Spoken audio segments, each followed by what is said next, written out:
അതെ, ആകെ ഭയങ്കര പ്രശ്നത്തിലായിട്ടിരിക്കുകയാണ് ഒരു മഹാൻ. കാത്തു സൂക്ഷിച്ചൊരു കസ്തൂരി മാമ്പഴം കാക്ക കൊത്തിപ്പോയി, കാക്കച്ചി കൊത്തിപ്പോയി എന്നൊരു പാട്ട് കേട്ടിട്ടില്ലേ? അതുപോലെ നമ്മുടെ ട്രംപണ്ണൻ കാത്തിരിക്കാൻ നോബൽ പ്രൈസ് കയ്യിൽ ഏറ്റുവാങ്ങാനും അതിനു വേണ്ടി കോടികൾ വിലമതിക്കുന്ന സൂട്ടൊക്കെ തയ്ക്കാൻ കൊടുത്തിട്ടുണ്ടായിരുന്നു.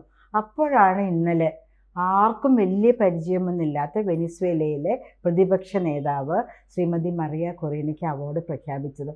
തകർന്നു പോയി ട്രംപണ്ണൻ. ഇനി എന്ത് ചെയ്യും? ഇനിയിപ്പോൾ പാലസ്തീനിലെ ആൾക്കാരും കുട്ടികളും സ്ത്രീകളൊക്കെ കൊല്ലപ്പെട്ടാലും അങ്ങേർക്ക് പ്രശ്നമില്ല, ഗാസ നഷ്ടപ്പെട്ടാലും പ്രശ്നമില്ല, ഇസ്രായേൽ എവിടെ കയറിയടിച്ചാലും കുഴപ്പമില്ല, റഷ്യയും ഉക്രൈനും ഒന്നും ഒരു പ്രശ്നമില്ല. കാരണം 7 യുദ്ധങ്ങൾ അങ്ങേര് നിർത്തി.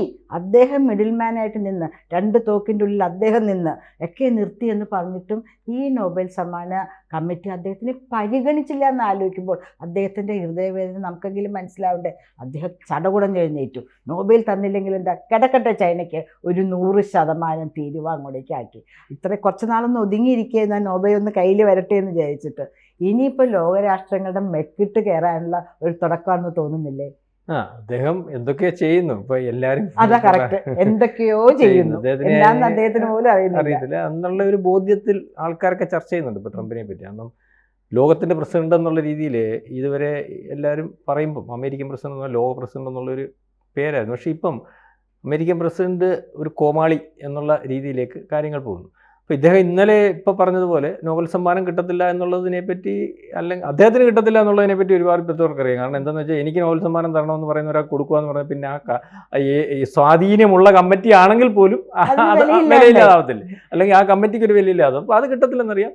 പിന്നെ ആർക്ക് കിട്ടുന്നു എന്നുള്ളതിനെപ്പറ്റി അയാൾക്ക് കൊടുത്ത പണി എന്ന് പറഞ്ഞാൽ ഇന്റർനാഷണൽ പണി. കാരണം ഈ വെനിസ്വേല എന്ന് പറയുന്ന രാജ്യം ലോകത്തെ ഏറ്റവും മോശമായ രാജ്യമാണെന്നും, അതായത് അവിടുത്തെ ഭരണാധികാരി ലോകത്തെ ഏറ്റവും വലിയ ക്രിമിനലാണെന്നും, അല്ലെങ്കിൽ മയക്കുമരുന്ന് കച്ചവടക്കാരനാണെന്നും കള്ളനാണെന്നൊക്കെ പറഞ്ഞുകൊണ്ട് പുള്ളി ഇപ്പോൾ 10,000 സൈന്യത്തെ അങ്ങോട്ട് വെച്ചിട്ട് ഇടയ്ക്കിടയ്ക്ക് കപ്പൽ വെടിവെച്ചുകൊണ്ടിരിക്കുക. ആ സമയത്താണ് അവിടെ സമാധാനം വേണമെന്ന് പറയുന്ന സ്ത്രീക്ക് തന്നെ കൊടുത്തത്. അപ്പം ട്രംപിന് മിണ്ടാനേ പറ്റത്തില്ല, വായടച്ചു. കാരണം ഇയാൾക്ക് ശനിദശയുടെ കൂമ്പാരമാണ്. അപ്പോഴാണ് ഇദ്ദേഹം പുതിയൊരു കാര്യം കണ്ടുപിടിച്ചത്. ചൈന ലോകത്തോട് ചെയ്യുന്ന ഏറ്റവും വലിയ നീതികേടാണ്. എന്താണ് ചൈന ചെയ്യുന്നത്? ചൈന വികസിത രാജ്യങ്ങൾക്ക്, അല്ലെങ്കിൽ ചൈനയുടെ കയ്യിലാണ് ഈ റെയർ മെറ്റീരിയൽസിൻ്റെ ഏറ്റവും വലിയ കസ്റ്റോഡിയൻ ചൈനയാണ്. കാരണം 70% സ്റ്റോക്ക് അവരുടെ കയ്യിലാണ്, 90% ഈ പറയുന്ന റെയർ മെറ്റീരിയൽസ് പ്യൂരിഫൈ ചെയ്തെടുക്കുന്നവരുടെ കയ്യിലാണ്. അവർ ഈ ലോകത്തുള്ള അറിയാമല്ലോ ചൈനയുടെ സ്വഭാവം, ഈ റെയർ മെറ്റീരിയൽസ് ഉള്ളതെല്ലാം പോയി അവന്മാർ കനി ഉണ്ടാക്കി ആ രാജ്യത്തെ പെടുത്തി പൈസ കൊടുത്തു എങ്ങനെയൊക്കെ പെടുത്തി അത് അവിടെ കസ്റ്റഡി വെച്ചിരിക്കുകയാണ്. ഇതിപ്പം വേറൊരു രാജ്യത്തിന് വേണമെങ്കിൽ തന്നെ നാളെ തീരുമാനിച്ചാൽ നടക്കത്തില്ല. ഇതേ രീതിയിൽ ഇത് കണ്ടെത്തി അവിടെ പോയി ഖനിയൊക്കെ ഉണ്ടാക്കി ആ രീതിയിൽ പൈസ എടുക്കും. അപ്പം ഇത് നിർത്താൻ തീരുമാനിച്ചു. അത് നേരത്തെ നിർത്താൻ തീരുമാനിച്ചിരുന്നു. 150% താരിഫ് ആദ്യത്തെ ഒരു സമയത്ത് അടിച്ചു കൊടുത്തായിരുന്നല്ലോ. അന്ന് ആ താരിഫ് മാറ്റിയത് എന്താണെന്നറിയാം? നമ്മളെല്ലാം സ്നേഹം കൊണ്ട് മാറ്റിയത്. അന്ന് ചൈന പറഞ്ഞു ഞങ്ങളുടെ താരിഫ് മാറ്റിയില്ലെങ്കിൽ ഞങ്ങൾ റെയർ മെറ്റീരിയൽസ് തരത്തില്ല.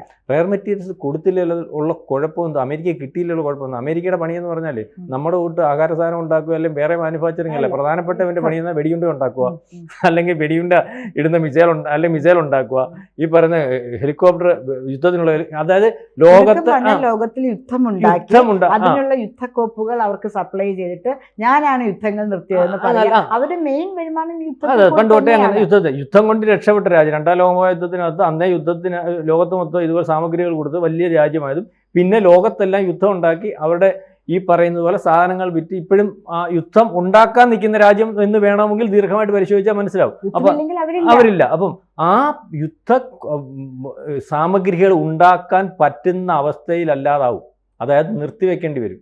അത് മനസ്സിലാക്കി ഇപ്പം അമേരിക്ക കൃത്യം പണിയാണ് കൊടുത്തിരിക്കുന്നത്. അമേരിക്ക കൃത്യം പണി എന്ന് പറഞ്ഞാൽ നമുക്ക് 50% താരിഫ് തന്ന സമയത്ത് ചൈനയ്ക്ക് 30% കൊടുത്തിട്ട് ചൈനയുടെ അല്ലെങ്കിൽ ഷീ ജിൻപിങ്ങിനെ ഈ 30-ാം തീയതി കാണാതിരിക്കുക. 30-ാം തീയതി കാണാതിരുന്നപ്പോൾ ഷീ ജിൻപിങ്ങിനെ ഇപ്പോൾ എവിടെയാണെന്ന് പോലും അറിയത്തില്ല. പുള്ളി ട്രംപ് എന്നല്ല പറഞ്ഞേക്കുന്നത് ഷീ ജിൻപിങ്ങിനെ കാണാനില്ലെന്ന്. മനസ്സിലായില്ലേ? അതായത് ഒരു അമേരിക്കൻ പ്രസിഡന്റ് വിളിച്ചിട്ട് ചൈനയുടെ അല്ലെങ്കിൽ അധികാരി കാണാൻ തയ്യാറാവുന്നില്ല. അതിൽ കൂടുതലൊന്നും സംഭവിക്കാൻ. ഇപ്പോൾ ഇന്നലെ പറഞ്ഞു 100% താരിഫ്. 100% താരിഫായാലും 200% താരിഫായാലും ഈ പറയുന്ന വലിയൊരു കുഴപ്പമുണ്ട്. ലോകത്തെ അല്ലെങ്കിൽ അമേരിക്കയിലെ ഏറ്റവും വലിയ സാമ്പത്തിക വിദഗ്ധരും അല്ലെങ്കിൽ ഈ വിശകലന വിദഗ്ധരും ഒക്കെ പറഞ്ഞെന്താണെന്നറിയോ? നിങ്ങൾ താരിഫ് ഏർപ്പെടുത്തരുത്, ഇന്ത്യയോട് താരിഫ് ഏർപ്പെടുത്തരുത്, ചൈനയോട് താരിഫ് ഏർപ്പെടുത്തരുത്. എന്താണ് കാരണം? നമ്മൾ ഈ പറയുന്ന പോലെ അമേരിക്ക വലിയ സമ്പന്ന രാജ്യമാണ്, ലോകത്തിലെ 1ാമത്തെ രാജ്യം തന്നെയാണ് സമ്പത്തിൻ്റെ കാര്യത്തിൽ. പക്ഷേ അവിടുത്തെ സമ്പന്നരുടെ എണ്ണം നോക്കുമ്പോൾ കുറവും മൊത്തത്തിൽ ടോട്ടലി. ബാക്കി ദരിദ്രരുടെ എണ്ണം കൂടുതലാണ്. കൂടുതലാണ്. കാരണം $1 അവിടുത്തെ $1 എന്നല്ല $1 എന്ന് പറയുന്നത്. അത് മോട്ടിക്കുന്നവൻ്റെ കണക്ക് 20 കൊല്ലം മുമ്പ് തൊട്ട് പരിശോധിക്കുമ്പോൾ ഒരു ദിവസം 1000 പേരെ അറസ്റ്റ് ചെയ്യുമെന്ന് പറഞ്ഞു. ഇന്ത്യയിൽ എത്ര പേരെ $1 മോട്ടിക്കുന്നതിന് അറസ്റ്റ് ചെയ്യും? പിച്ചക്കാരൊക്കെ ഉണ്ട്. ഇപ്പൊ അമേരിക്കയിൽ നമ്മൾ നോക്കുകയാണെങ്കിൽ എല്ലാ സ്ഥലത്തും പിച്ചക്കാര്, ഈവൻ വലിയ വലിയ പാളങ്ങളുടെയും മറ്റും താഴെ പിച്ചക്കാർ ഇന്ന് നമ്മളോട് പിച്ച ചോദിക്കുന്നത് നമുക്ക് കാണാം. ഇന്ത്യയിലെ പോലത്തെ തന്നെ, ഇന്ത്യയിൽ നമ്മൾ പല സ്ട്രീറ്റുകളും കാണാറുണ്ടല്ലോ, അതുപോലത്തെ ഒരു അവസ്ഥ അവിടെയുണ്ട്. കീറിപ്പറഞ്ഞ വസ്ത്രങ്ങളും മുമ്പിൽ ഒരു ബെഗിങ് ബൗളൊക്കെ ആയിട്ടിരിക്കുന്ന ആൾക്കാർ അമേരിക്കയിലുമുണ്ട്. ഇതൊന്നും കാണാണ്ടാണ് ഈ മനുഷ്യൻ. ഇദ്ദേഹം കോടീശ്വരനാണ്, ശതകോടീശ്വരനാണ്. പക്ഷേ അവിടുത്തെ ജനങ്ങളുടെ പ്രസിഡന്റായിട്ട് വരുമ്പോൾ അദ്ദേഹം അവരുടെ നന്മയിലേ നോക്കണ്ടേ? ഒരു ഉപഭോക്തൃ സംസ്ഥാനമാണ്, അല്ലെ, രാജ്യമാണ്. അവിടെ ഒന്നും ഉണ്ടാക്കുന്നില്ല, എല്ലാം വെടിക്കോപ്പുകൾ. താങ്കൾ ആദ്യം പറഞ്ഞ പോലെ വെടിക്കോപ്പുകൾ അല്ലാണ്ട് ഒന്നും ഉണ്ടാക്കുന്നില്ല. എല്ലാം തേങ്ങ വരെ നമ്മുടെ മലയാളികൾക്ക് ആവശ്യമുള്ള അതുവരെ അങ്ങോട്ടേക്ക് നമ്മൾ എക്സ്പോർട്ട് ചെയ്ത് കൊടുക്കുകയാണ് പല രാജ്യങ്ങളും. അപ്പൊ ഈ പറയുന്ന സാധാരണക്കാരൻ, അതായത് ഇടനിലക്കാരൻ, ഇവർ ആശ്രയിക്കുന്നത് ആരെയാണെന്നറിയോ? ഇന്ത്യൻ ചെല്ലുന്ന സാധനമാണ്. അവൻ അവിടെ ഉണ്ടാക്കുന്ന സാധനം മേടിച്ച് ഇവർക്ക് കഴിയാൻ പറ്റത്തില്ല. അപ്പം നമ്മുടെ സാധനത്തിന് തുലനം ചെയ്യുമ്പോൾ അവിടെ വില കുറവാണ്, ചൈനയുടെ സാധനത്തിന് തുലനം ചെയ്യുമ്പോൾ അവിടെ വില കുറവാണ്. നമ്മുടെ സാധനത്തിന് ഒരു പ്രത്യേകതയുണ്ട്, ചൈനയുടെ കൂട്ടല്ല, ക്വാളിറ്റി സാധനമാണ്. കുറഞ്ഞ വിലയിൽ ക്വാളിറ്റി സാധനം കിട്ടും. ഈ മരുന്നും ഈ സാധനവും ഒക്കെ മേടിച്ച് ജീവിച്ചുകൊണ്ടിരുന്നവന്റെ പള്ളയിലടിക്കുന്ന വിഷയം, അത് പണപ്പെരുപ്പുണ്ടായി. അതെ, മരുന്നിന്റെ വില എത്ര ഇരട്ടി കൂടിയെന്നാണ് പറയുന്നത്. അവിടെയുള്ള സുഹൃത്തുക്കൾ പറയുന്നത് നമ്മൾ അങ്ങോട്ടേക്ക് എക്സ്പോർട്ട് ചെയ്യുന്നില്ല എന്ന്. ഒരു വലിയ ബഹളം ഉണ്ടാക്കാണ്ട് മോഡിജി ഞങ്ങൾ തീരുമാനിച്ചു, ഇത്രയും നമുക്ക് തിരിവ് ഏർപ്പെടുത്തിയില്ലേ, ഞങ്ങൾ അങ്ങോട്ടേക്ക് മരുന്ന് കയറ്റി അയക്കുന്നില്ല എന്ന്. അവിടെ ഒരു മരുന്ന് ഉൽപ്പാദിപ്പിക്കുന്ന സ്ഥലമില്ല.